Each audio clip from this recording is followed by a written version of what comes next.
नमस्कार, आप सभी का स्वागत है तिवारी एकेडमी में। आज हम बात करने वाले हैं कक्षा 6 में दूरवा की हिंदी की पाठ्य पुस्तक के 11वां पाठ के अंतर्गत शीर्षक जो है पाठ का वो है पर्वत, है ना। तो 11वें पाठ का हम अध्ययन करेंगे जिसका शीर्षक क्या है? पर्वत। तो चलिए शुरू करते हैं। देखिए, चित्र को देखना है और ध्यान से सही उच्चारण को समझ करके फिर उसे दोहराना है मेरे साथ, ठीक है। तो अब आप इस चित्र को देखिए। ये चित्र किस चीज़ का है आप समझ गए हैं ना। च और क्र से मिलकर के ये बना है। इसका उच्चारण है चक्र। बोलिए मेरे साथ, दोहराइए ध्यान से। चक्र। बहुत अच्छे, ऐसे ही बोलना है। अब इस चित्र को देखिए, कौन नहीं जानता, है ना। अब यहाँ पर इस चित्र का नाम दिया है स, म में छोटे ऊ की मात्रा और द में र लगा हुआ है, आधा र, है ना, र की रेफ। तो ये हो जाएगा द्र। तो पूरा एक साथ पढ़ेंगे तो कैसे पढ़ेंगे? समुद्र। दोहराइए मेरे साथ और बोलिए समुद्र। बिल्कुल सही। अब आ जाते हैं अगले चित्र पर। इस चित्र को भी ध्यान से देखिए, इसे भी आप पहचानते हैं, है ना। तो ट पे र की रेफ लगी है, ट्र और क। तो एक साथ इसे कैसे बोलेंगे? बोलेंगे ट्रक। क्या बोलेंगे? ट्रक। बिल्कुल सही। इसके बाद में ये क्या का चित्र है? किस चीज़ का चित्र है? ये पहाड़ का चित्र है ना। तो इसका पर्यायवाची क्या दिया है? प, व के ऊपर र की रेफ और फिर त। कैसे पढ़ेंगे इसे? पर्वत। बोलिए पर्वत। बिल्कुल सही, बहुत अच्छे। इसी तरह से इसे बोलना है। अब आ जाते हैं प्रश्न क्रमांक 2 पर। क्या है प्रश्न क्रमांक 2? प्रश्न क्रमांक 2 में हमें पहचानना है और बोलना है। तो चलिए अभी लिखते हैं। ये लिखा है क्र, इसका उपयोग हुआ है यहाँ पर चक्र। बोलिए मेरे साथ, दोहराइए चक्र। बिल्कुल सही। फिर ये लिखा है ट्र, इसका उपयोग हुआ है यहाँ पर ट्रक। बोलिए मेरे साथ, दोहराइए ट्रक। बिल्कुल सही। इसके बाद में ये है र, पहले बोलेंगे। जब र की रेफ ऊपर लगती है ना तो र का उच्चारण हम पहले करते हैं। पर्वत। बोलिए पर्वत। फिर है द्र, जब रेफ नीचे लगी हो तो व्यंजन के बाद आधे र का उच्चारण होगा, समुद्र। ठीक है ना। फिर है क्री। क्या लिखा है? क्री। तो इसे कैसे पढ़ेंगे? क्रिया। ठीक है। इसके बाद में लिखा है वही र, पहले पढ़ेंगे आधा वाला और बाद में व्यंजन, अर्क। बोलिए अर्क। बिल्कुल सही। अब सुनना है आपको और फिर दोहराना है, ठीक है। मेरे साथ साथ बोलिएगा चक्र। बोलिए चक्र। बहुत अच्छे। अब बोलिए भ्रमण। बोलिए मेरे साथ भ्रमण। भाई वाह, क्या बात है, कितना सही उच्चारण करते हैं आप। अब मेरे साथ बोलिए क्रेन। बोलिए तो क्रेन। बहुत अच्छे। अब मेरे साथ दोहराइए ट्रेन। बोलिए ट्रेन। बहुत बढ़िया। इसके बाद लिखा है खर्च। बोलिए खर्च। फिर लिखा है तर्क। दोहराइए तर्क। यहाँ पे आप देख रहे हैं ना, र का उच्चारण पहले हो रहा है क्योंकि रेफ ऊपर लगी है। फिर है ग्रह। बोलिए मेरे साथ, दोहराइए ग्रह। फिर लिखा है चर्चा। दोहराइए, बोलिए चर्चा। इसके बाद लिखा है ग्राम। बोलिए मेरे साथ ग्राम। फिर लिखा है ड्राम। दोहराइए, बोलिए ड्राम। इसके बाद लिखा है मिर्च। बोलिए तो मिर्च। फिर लिखा है गृह। बोलिए गृह। बहुत अच्छे। फिर लिखा है मिस्त्री। मेरे साथ बोलिए तो ज़रा, मिस्त्री। भाई वाह, कितना अच्छा उच्चारण करते हैं आप। ऐसे ही बोलिए शास्त्री। बोलिए बोलिए शास्त्री। बहुत अच्छे। फिर बोलिए स्कूल। ये तो बोलना आपको पसंद होगा ना। बोलिए स्कूल। बहुत अच्छे। फिर बोलिए क्रिकेट। बोलिए मेरे साथ क्रिकेट। भाई वाह, बहुत बढ़िया। अब बोलिए अर्चना। बोलिए अर्चना। बहुत अच्छे। फिर बोलिए प्रार्थना। बोलिए तो प्रार्थना। क्या बात है, कितना सही बोलते हैं आप। अब बोलिए डॉक्टर। बोलिए मेरे साथ डॉक्टर। ऐसे ही उच्चारण करना है। ट्रैक्टर। बोलिए ट्रैक्टर। बहुत अच्छे। अब इसे ध्यान से सुनिएगा। 4 वर्णों का शब्द है, अष्टपदी। बोलिए अष्टपदी, बहुत अच्छे। अब बोलिए राष्ट्रपति, बोलिए राष्ट्रपति, बहुत अच्छे। अब बोलिए कष्ट, बोलिए कष्ट। अब मेरे साथ दोहराइए प्रमाण पत्र, बोलिए प्रमाण पत्र, बहुत अच्छे। अब लिखना है आपको, ठीक है? तो मैं एक एक बार उच्चारण कर देता हूँ, आप अच्छे से लिखिएगा। ड्र, ट्र, प्र, र्म, ष्ट, स्ट्र, स्त, स्त्र, अष्टमी, राष्ट्रभाषा, शास्त्र, क्रेन, ट्रेन, पार्थ, पृथ्वी, आशीर्वाद। समझ गए ना? इसी तरह से लिखना है। इसके बाद में आगे लिखा है प्रश्न क्रमांक 5 में, सुनो और बार बार बोलो, क्योंकि ये जो शब्द है ना, ये हम मिलते जुलते हैं और उच्चारण में त्रुटि यानी गलती होने की संभावना है। तो चलिए मेरे साथ साथ आप भी दोहराइए एकदम सही उच्चारण, ठीक है? क्रिया, कृपा, बोलिए क्रिया, कृपा। भाई वाह, बहुत अच्छा बोलते हैं आप। अब ये वाला बोलिए पितृ त्रिवेणी, बोलिए पितृ त्रिवेणी। इसको भी दोहराइए ग्रह, गृह, बोलिए ग्रह, गृह, बहुत अच्छे।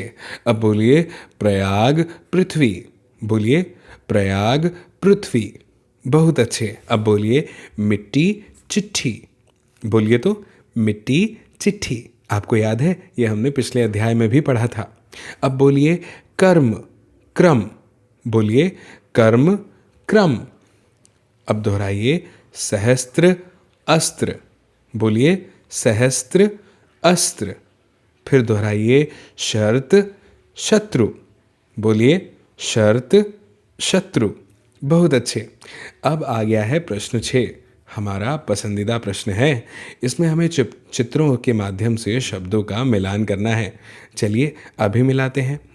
तो भैया इसका मिलान हम कर देंगे ट्रेन के साथ में, क्योंकि ये ट्रेन है। और इसका मिलान हो जाएगा ट्रक के साथ में, क्योंकि ये ट्रक है। ये क्या है? ये है मृग। और ये क्या है? ये है चक्र। वैसे ही यह है बच्चा, ठीक है ना? तो मुझे उम्मीद है आपको समझ में आ गया होगा किस तरह से हमने चित्रों का उसके सही शब्दों उच्चारण के साथ मिलान कर दिया है। अब आ जाते हैं प्रश्न क्रमांक 7 पर। ये बहुत मुझे पसंद है। इसे कहते हैं शब्द पहेली। चित्रों को देखकर अक्षरों को भरना होता है। अभी भरते हैं। जैसे ये है ट्रेन, ये है पर्वत, है ना? ये है ट्रैक्टर, ये रहा ट्रैक्टर, है ना? फिर इसे देखिए, ये क्या दिया हुआ है? ट्रक दिया है ना? ये लिखा है क्या यहाँ पे? देखिए ध्यान से, बिल्कुल ध्यान से देखिएगा। ये क्या है? आप जानते हैं इसे? इसे क्या कहते हैं? समुद्र। क्या कहते हैं? समुद्र, ठीक है ना? और इसके बाद में आगे देखते हैं, समुद्र हो गया। अब यहाँ पे क्या लिख दें हम? यहाँ पे क्या लिखा आएगा? यहाँ पे लिखा आएगा अक्सर लिख देते हैं हम, है ना? हालांकि अक्सर सही शब्द नहीं है। जैसे यहाँ पे आ जाएगा चक्र, आप देख सकते हैं ये चक्र है ना? बिल्कुल इसी तरह से। चलिए यहाँ पे हम अक्सर लिख देते हैं। मुझे ये वाला जो है नहीं बन रहा है। अगर आपको बने तो कमेंट बॉक्स में ज़रूर बताइएगा। अब हम आ जाते हैं मौखिक हिस्से पे। अध्याय का ये हिस्सा बहुत ही रोचक होता है। इसमें हमें क्या करना होता है? इसमें अध्यापक यानी हम वाक्य बोलेंगे और आप ध्यान से इसे सुनेंगे, ठीक है? जैसे कौशल को कॉपी चाहिए, ठीक है? शीला को पेंसिल चाहिए। तुम्हें क्या चाहिए? मुझे कुछ नहीं चाहिए। रमेश को आम पसंद है। मुझे पीली कमीज पसंद है। आपको क्या पसंद है? मुझे कॉफ़ी पसंद नहीं है। ठीक है ना? तो आपने ध्यान से सुना, सही उच्चारण कैसे करेंगे? तो अब अगले प्रश्न में आप मेरे साथ सही उच्चारण करिएगा, दोहराइएगा। ये वाक्य है, मोहन को भूगोल की किताब चाहिए। बोलिए मेरे साथ, दोहराइए। मोहन को भूगोल की किताब चाहिए। बहुत अच्छे। अब इस वाक्य को भी मेरे साथ दोहराइए। मुझे आज का अखबार चाहिए। दोहराइए मेरे साथ, बोलिए, मुझे आज का अखबार चाहिए। बहुत अच्छे।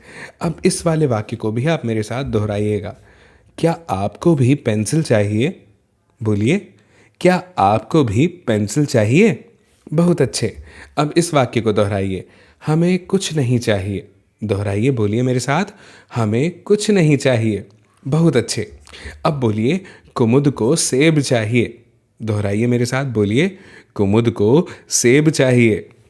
इसके बाद वाले वाक्य को दोहराइए, बोलिए, क्या तुम्हें आम पसंद है? बोलिए तो मेरे साथ, दोहराइए, क्या तुम्हें आम पसंद है?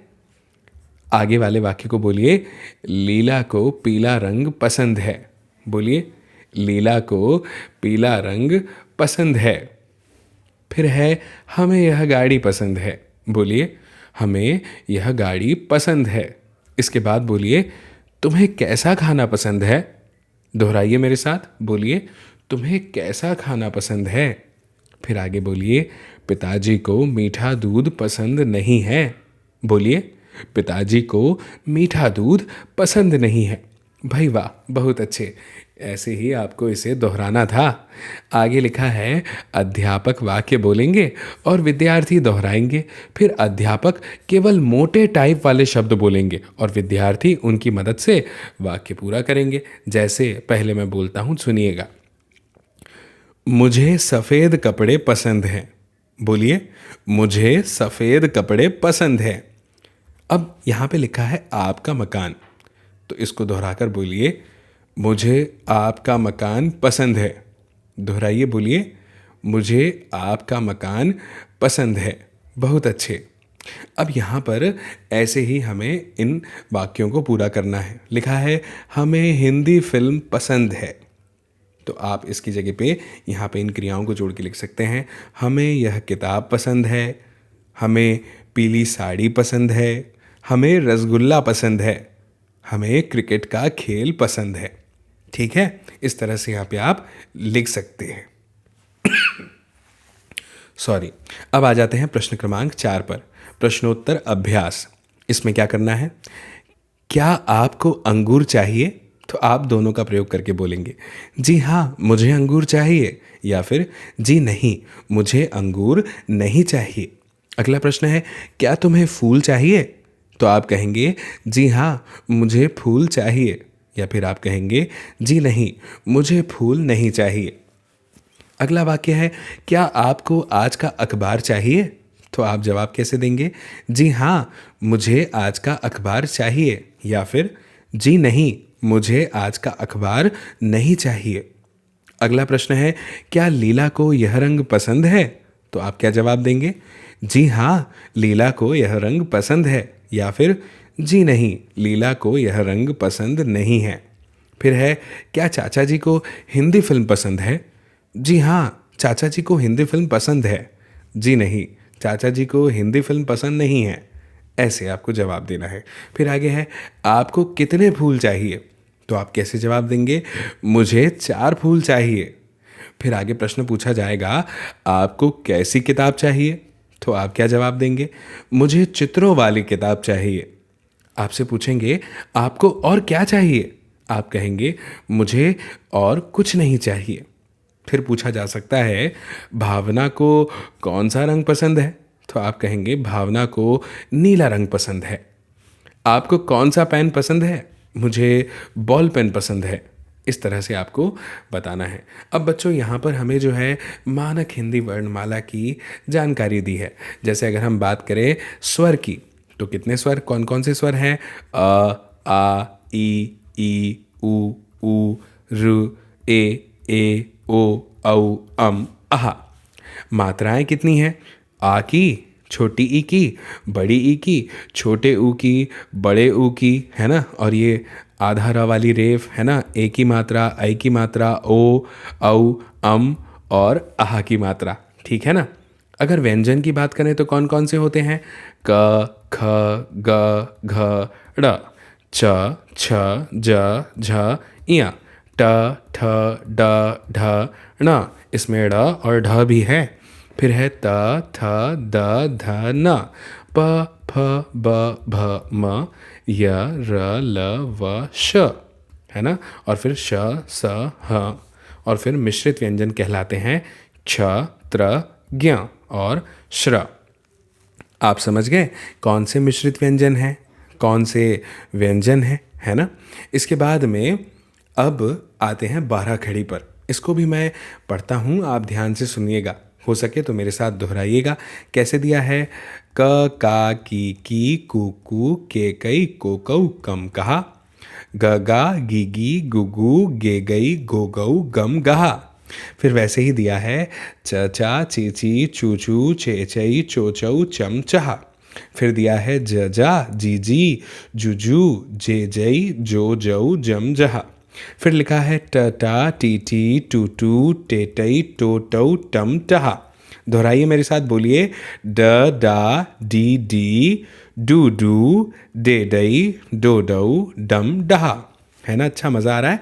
बोलिए मेरे साथ, त ता ती तू ते तई तो तऊ तम तहा, द दा दी दू दे दई दो दऊ दम दहा। ऐसे ही बोलना है न ना नी नू ने नई नो नऊ नम नहा। फिर बोलेंगे प पा पी पू पे पई पो पऊ पम पहा। फिर बोलिए ब बा बी बू बे बई बो बऊ बम बहा। फिर आगे बोलना है म मा मी मू मे मई मो मऊ मम महा। ऐसे ही आगे बोलना है य या ही यू ये यई यो यऊ यम यहा। फिर आगे इसको बोलेंगे ल ला ली लूलू ले लई लो लऊ लम लहा। फिर आगे कैसे बोलेंगे व वा वी वू वे वई वो वऊ वम वहा। आगे आपको बोलना है श शा शीशी शुशु शेषई शोशऊ शम शहा। इसको बोलना है स सा सीसी सुसु सेसई सोसऊ सम सहा। और आगे बोलेंगे ह हा ही हु हे हई हो हऊ हम हा। ठीक है ना। अब ये कुछ संयुक्त अक्षर की जानकारी हमें दी है, जैसे आधा क और पूरे क को मिला के ये का बनेगा। शब्द का उच्चारण कर सकते हैं मक्का। आधा च और पूरा च का प्रयोग इस शब्द में हो रहा है बच्चा। आधे प और पूरे प का प्रयोग इस शब्द में हो रहा है छप्पर। ठीक वैसे जैसे आधे म और पूरे म का प्रयोग हो रहा है चम्मच में। आधे न और पूरे न को इस तरह से लिखेंगे और इसका प्रयोग होता है गन्ना में। ठीक वैसे ही जैसे आधे त और पूरे त का प्रयोग करके हम पत्ता लिख सकते हैं, और आधे स और पूरे स का प्रयोग करके रस्सी लिख सकते हैं। ठीक वैसे ही आधे का और पूरे य का उपयोग करके क्या लिखा जा सकता है? आधे का और पूरे त को ऐसे लिखते हैं, फिर उसका प्रयोग शब्द में करके कैसे भी लिख सकते हैं, जैसे भक्त। आधे फ और पूरे त का उपयोग करके दफ्तर लिखा जा सकता है। ठीक वैसे ही आप यहाँ पे देख रहे हैं कि आधे ट और पूरे ट का प्रयोग करके मिट्टी लिखा है, आधे ट और पूरे ठ का प्रयोग करके चिट्ठी लिखा है। मेरे साथ इन शब्दों को तो दोहरा ही सकते हैं आप। आधे द और पूरे य का प्रयोग करके लिखा है विद्या। ठीक वैसे जैसे आधे ड और पूरे ड का प्रयोग करके लिखा है अड्डा। आधे ड और ढ का उपयोग करके लिखा है गड्ढा, और आधे ठ और पूरे य का प्रयोग करके लिखा है पाठ्य पुस्तक, है ना। फिर आधे प और पूरे र का उपयोग करके लिखा है प्राण। ठीक वैसे जैसे आधे क और पूरे र का उपयोग करके लिखा है क्रम, आधे ग और पूरे र का उपयोग करके लिखा है ग्राम, आधे ज और पूरे र का प्रयोग करके लिखा है वज्र, और आधे भ और पूरे र को लिखते हैं भ्र, इससे लिख सकते हैं भ्रमर। आधे क्ष और पूरे म के साथ लिख सकते हैं लक्ष्मी, आधे क्ष और य के साथ लिख सकते हैं लक्ष्य। ठीक वैसे जैसे आधे ट और पूरे र के साथ लिखेंगे ट्रक। बोलिए मेरे साथ, ट्रक। आधे ड और पूरे र का प्रयोग करके लिखेंगे ड्रामा, है ना, उसमें ड्र का प्रयोग हुआ है। आधे स और पूरे त का प्रयोग करके लिखा है पुस्तक। आधे ज और पूरे य का प्रयोग करके लिखा है राज्य। आधे ध और पूरे य का प्रयोग करके लिखा है अध्यापक। आधे न और पूरे म का प्रयोग करके लिखा है जन्म। आधे प और पूरे य का उपयोग करके लिखा है प्यास। आधे व और पूरे य का प्रयोग करके लिखा है व्याकरण। आधे ख और पूरे य का प्रयोग करके लिखा है मुख्य। अब देखिए इसको ध्यान से, आधा र और पूरा म मिलके लिख दिया धर्म। आधा र और पूरे थ को मिला के लिख दिया अर्थ। आधे र और पूरे च के साथ लिखा चर्च। ठीक वैसे जैसे आधे र और पूरे ज के साथ लिखा अर्जुन और आधे र और पूरे य के साथ लिखा आर्य। ठीक है ना। मुझे उम्मीद है आप इस अध्याय को बहुत अच्छे से समझ गए होंगे और आपको इस अध्याय में मज़ा भी बहुत आया होगा। तो फिर देरी किस बात की, जल्दी से अपने दोस्तों के साथ, ज़रूर अपने साथियों के साथ इस वीडियो की लिंक को शेयर कर दीजिए, साझा कर दीजिए, ताकि वे लोग भी देख पाएँ इस वीडियो को और समझ पाएँ इस जानकारी को। बाकी मेरी आपसे फिर जल्दी मुलाकात होगी अगले नए अध्याय में, अगले नए वीडियो में नई जानकारी के साथ। तब तक के लिए आप सभी को मेरा नमस्कार।